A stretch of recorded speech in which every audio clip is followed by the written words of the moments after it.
बिल्कुल, और इसी को लेकर के आज देखना होगा कि आखिरकार कोर्ट की तरफ से क्या कुछ फैसला सामने आता है। प्रयागराज से राघवेंद्र भी हमारे साथ जुड़े हुए हैं। राघवेंद्र, संभल में हमने देखा विवाद हुआ, उसके बाद लगातार न्यायिक जांच हुई, अभी भी जांच पड़ताल की जा रही है, लेकिन सवाल खड़ा होता है कि आखिरकार सर्वे हुआ है। ASI यानी कि आर्कियोलॉजिकल सर्वे ऑफ इंडिया की टीम ने क्या देखा है, हालांकि आज फैसला होगा। आपके पास क्या जानकारी है? देखिए, हमें लगता है कि जो मुस्लिम पक्ष है वो संभल मामले में बहुत जल्दबाजी कर रहा है। उसको पुताई और रंगाई पुताई कितनी जल्दबाजी क्यों आन पड़ी है जब मामला कोर्ट में। हालांकि जैसा कि अभी बताया गया कि किस तरह से ASI बहुत दिनों से इस पूरे मामले को अपने पास एक रिकॉर्ड के तौर पर रख रही है। तमाम तरह के एप्लीकेशन और FIR की भी बात आई, वाद विवाद की भी बात आई। ASI के पास पल पल की जानकारी है, पहले इस मंदिर का या मस्जिद का कैसा इंफ्रास्ट्रक्चर था, आज कैसे है, सारी डिटेल उनके पास है। जब आज ASI अपनी पूरी रिपोर्ट कोर्ट के सामने रखेगा और कहेगा कि यहाँ पर विवादित जगह है, मंदिर मस्जिद का मामला अभी कोर्ट में चल रहा है, तमाम प्रमाण और सबूतों का मामला चल रहा है, सर्वे का मामला चल रहा है, ऐसे में मुस्लिम पक्ष को अधिकार दिया जाएगा कि नहीं दिया जाएगा पुताई रंगाई के लिए। तो इस पर जो मुस्लिम पक्ष गया है कोर्ट में वो बहुत जल्दबाजी कर रहा है, चूंकि मामला अभी मुस्लिम पक्ष। ठीक है राघवेंद्र, वापस लौटेंगे आपके पास। अब इस वक्त संभल से ही जुड़े हैं और जतिन भी संभल से ही है, लेकिन अहम खबर इस वक्त एक और बता दे। संभल पहुंची न्यायिक आयोग की टीम। आज संभल डीएम का बयान दर्ज करेगी आयोग की टीम। संभल के SP और SDM का भी बयान दर्ज होगा। न्यायिक आयोग की टीम संभल पहुंची है, आज बयान दर्ज किए जाएंगे। बता दें आपको कि आज संभल डीएम का बयान दर्ज करेगी आयोग की टीम।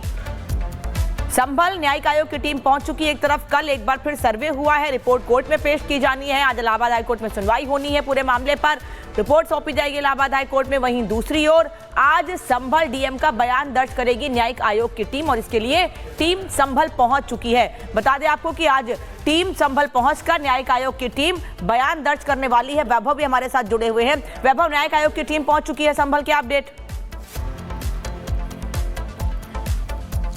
देखिए, बिल्कुल अनामिका, न्यायिक आयोग की टीम लगातार इस पूरे प्रकरण की जांच कर रही है और यही वजह है कि आज संभल डीएम का बयान जो है वो न्यायिक आयोग की टीम दर्ज कर सकती है।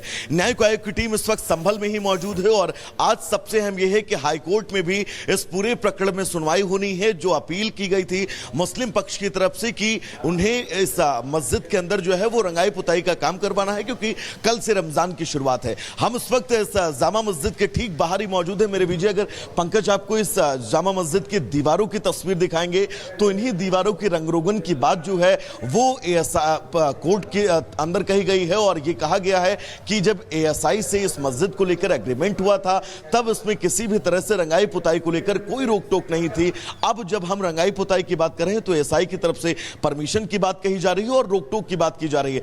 कोर्ट का भी स्पष्ट कहना था कि अब मामला ये कोर्ट में है, पहले मामला कोर्ट में नहीं था और जब कोई भी प्रकरण कोर्ट के अधीन है तो उसमें आप बिना ASI की परमिशन से किसी भी तरह से रंगाई पुताई का काम जो है वो नहीं करवा सकते। बिल्कुल वैभव, आप तस्वीरें भी दिखा रहे हैं, जानकारी दे रहे हैं। जतिन और राघवेंद्र, आप तीनों का बहुत बहुत शुक्रिया जानकारी देने के लिए। और आपको बता दें कि संभल की मस्जिद का बदलेगा ना, क्योंकि मुस्लिम पक्ष की तरफ से कहा जा रहा है कि मस्जिद का रंग रोगन करवाना है, हिंदू पक्ष कह रहा है कि रंगाई की आड़ में हिंदू कलाकृतियों को नष्ट किया जाएगा।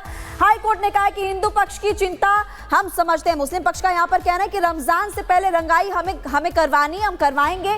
हिंदू पक्ष कह रहा है कि मुस्लिम पक्ष कलाकृतियों को नष्ट करेगा और ASI मस्जिद का निरीक्षण करे। ये हाई कोर्ट की तरफ से निर्देश दिया गया है कि आर्कियोलॉजिकल सर्वे ऑफ इंडिया बताए कि रंगाई की जरूरत है या फिर नहीं है। तो हिंदू पक्ष की दलील आपको बता रहे हैं और आपको बताते हैं हिंदू पक्ष मुस्लिम पक्ष क्या कह रहा है, लेकिन यहाँ पर हाई कोर्ट की तरफ से कल निर्देश दिया गया था। आज आर्कियोलॉजिकल सर्वे ऑफ इंडिया यानी कि ASI की टीम जो सर्वे किया गया है उसकी जानकारी कोर्ट को देगी और उसके बाद फैसला होगा कि आखिरकार क्या मस्जिद की रंगाई होगी या फिर नहीं होगी। क्योंकि कमेटी की तरफ से ASI को पत्र लिखा गया था, अनुमति मांगी गई थी कि हमें पेंट करने के लिए अनुमति दी जाए।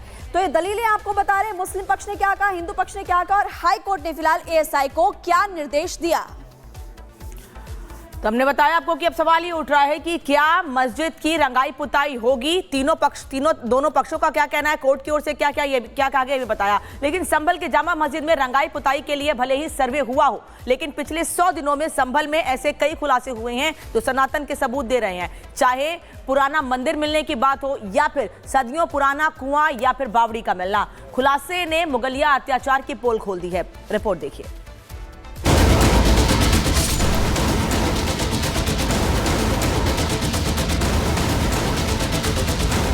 19 नवंबर 2024 पहला सर्वे, 24 नवंबर 2024 दूसरे सर्वे में हिंसा, 27 फरवरी 2025 रंग रोगन के लिए सर्वे। शाही जामा मस्जिद में तीसरी बार एएसआई की टीम पहुंची। एएसआई की टीम पहुंची है तो खास मकसद से। हाई कोर्ट के आदेश के बाद एएसआई की टीम ने संभल में कदम रखा ताकि तय कर सके कि जामा मस्जिद में रंगाई पुताई हो सकती है या फिर नहीं। अगर होगी तो किन किन जगहों पर रंगाई पुताई हो सकती है। लेकिन 100 दिन पहले संभल में मस्जिद का पहला सर्वे हुआ था। तब से कई विवाद सामने आए हैं, चाहे कोई पुराना मंदिर मिलने की बात हो या फिर सदियों पुराना कुआं या फिर बावड़ी का मिलना। संभल में सर्वे के बाद मुगलों के अत्याचारों की पोटली भी खुलती चली गई।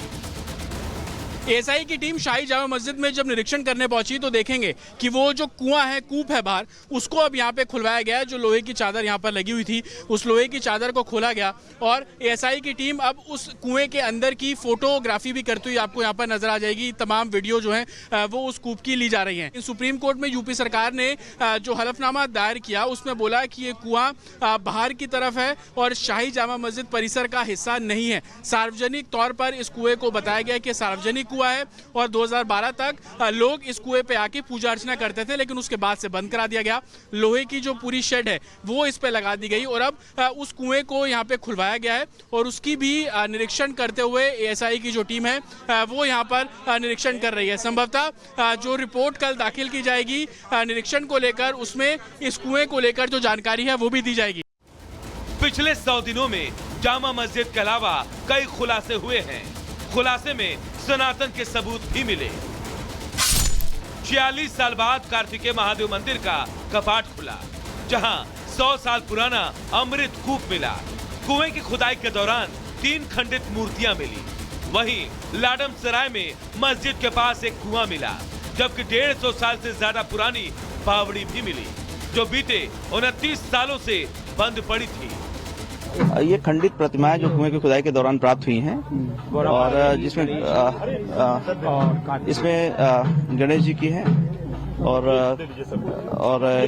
खंडित प्रतिमा जो संभवतः कार्तिकेय जी की है, इस बारे में जानकारी की जाएगी। कुएं के अंदर जो मलबा और साथ में मिट्टी थी उसकी खुदाई की जा रही है, उसी दौरान प्राप्त हुई। टोटल कितनी मूर्तियां सर? कुल 3 मूर्तियां प्राप्त हुई, जो प्रथम दृष्टया देखने में गणेश जी की और कार्तिक जी की प्रतीत हो रही हैं और बाकी इस अंदर में और खुदाई की जा रही है। जगह को सुरक्षित कर दिया गया है जिससे कि आसानी से खुदाई की जा सके। मतलब जब से संभल में सर्वे का काम शुरू हुआ है, तब से नए नए खुलासों का सिलसिला जारी है। ऐसे में अभी